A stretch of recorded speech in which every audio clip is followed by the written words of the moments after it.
So in this video, we're going to talk about how pressure changes with depth in fluids and some effects of that. Before we do, I wanted to talk about an important difference between liquids and gases. So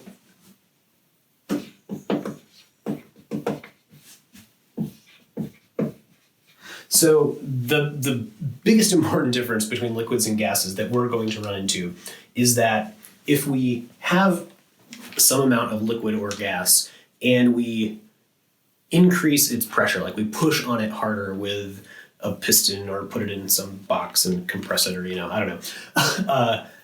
Liquids in general do not change how much space they take up, or at least not very much. Gases do change how much space they take up depending on pressure. In other words, liquids are incompressible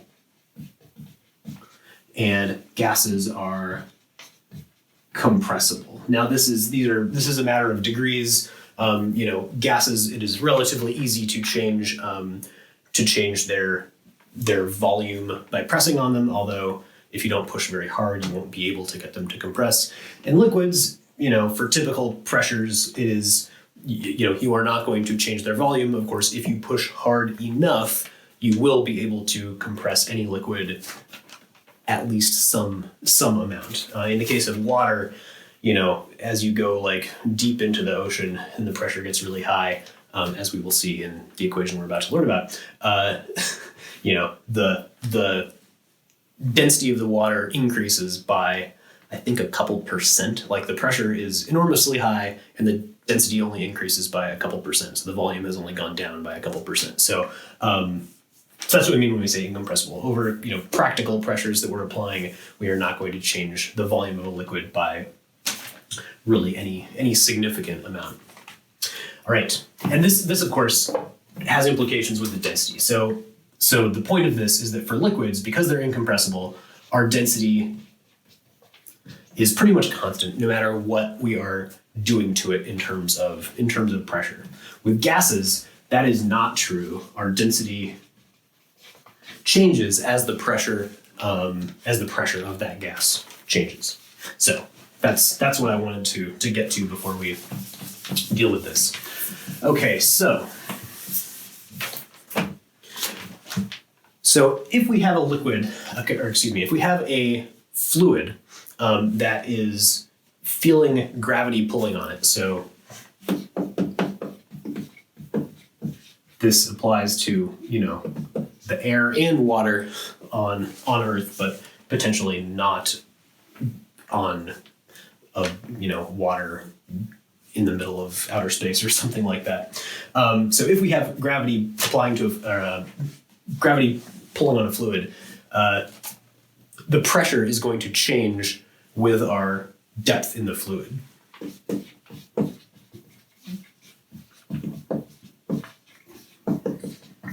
Okay, so what does that look like? So for liquids,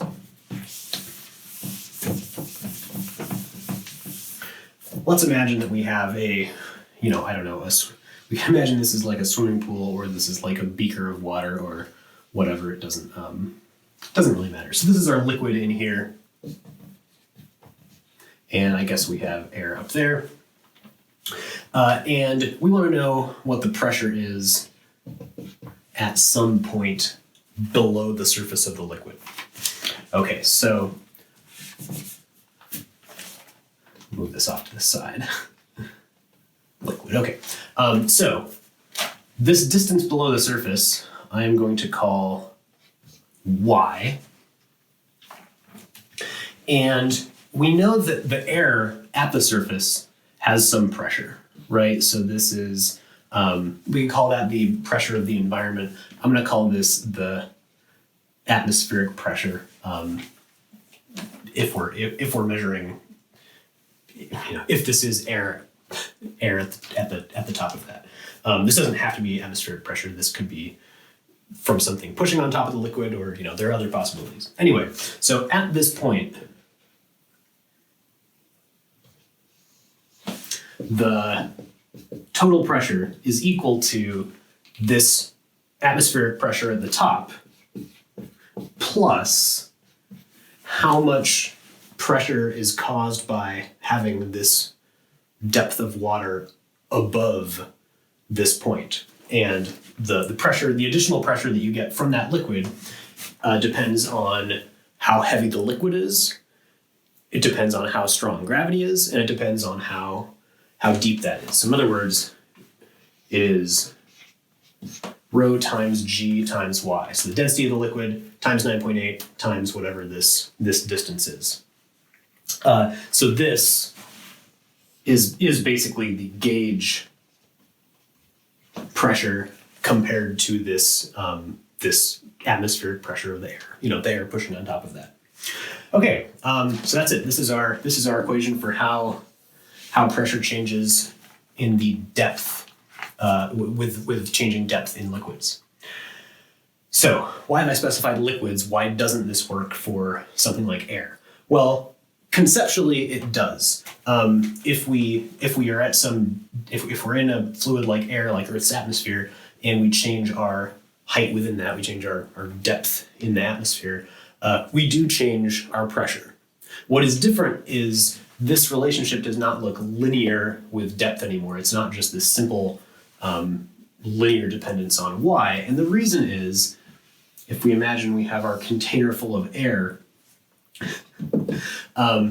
because air is compressible, the density of the air is changing. So down at the bottom where we have the highest pressure, our air is smushed, so it's taking up less space. So we have, you know, more air down here, and we have less air and less air and less air, and you know, eventually it asymptotically approaches no air if we're looking at the atmosphere. Like the air just kind of gets smaller and smaller. Anyway, so the point is,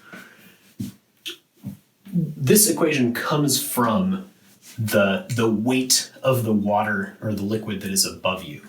And here, when we're in the air, that is not just a simple linear dependence on its height, because the density of the air above you is also changing. It turns out the simple solution is like an exponential. The pressure changes exponentially as you move in the air, and that is approximately true. There are some exceptions to that, but for Earth's atmosphere, that works reasonably well. It's something like the air pressure goes down 15% every 5,000 feet or something like that. Anyway, we're not going to need to know that. It's just the point is, for air and compressible fluids in general, this is more complicated, so we can't use this equation for air. But we won't have to worry about what the actual air equation looks like. Okay. So I should say, this is all presuming that our fluid is not moving. So this is for static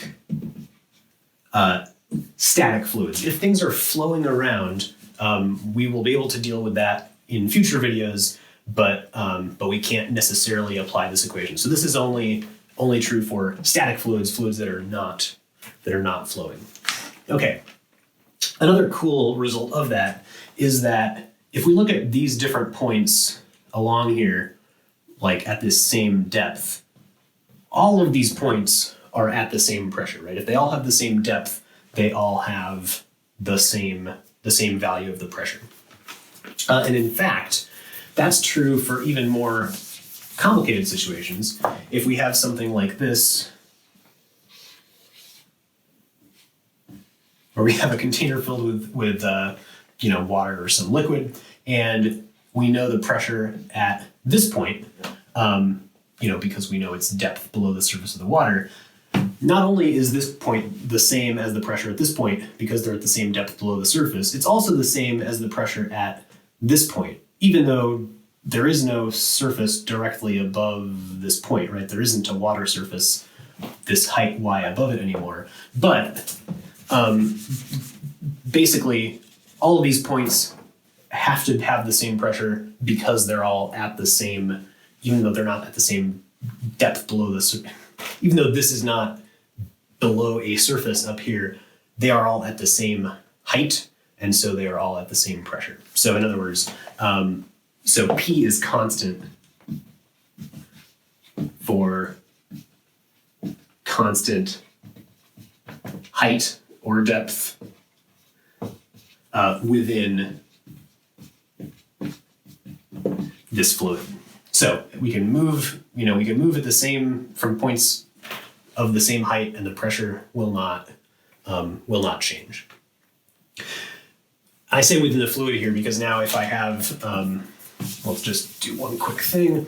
If I have, let's say, two containers of water, two glasses of water next to each other, and one has a water level like this and one has a water level like this, these 2 points do not have to be at the same pressure just because they're at the same Y value, because they're not within the same fluid, right? I have to leave this fluid and go into the other one in order to get to this other point. And so in these 2 cases, they're going to be at different pressures because they are at different depths in their respective glasses. Anyway,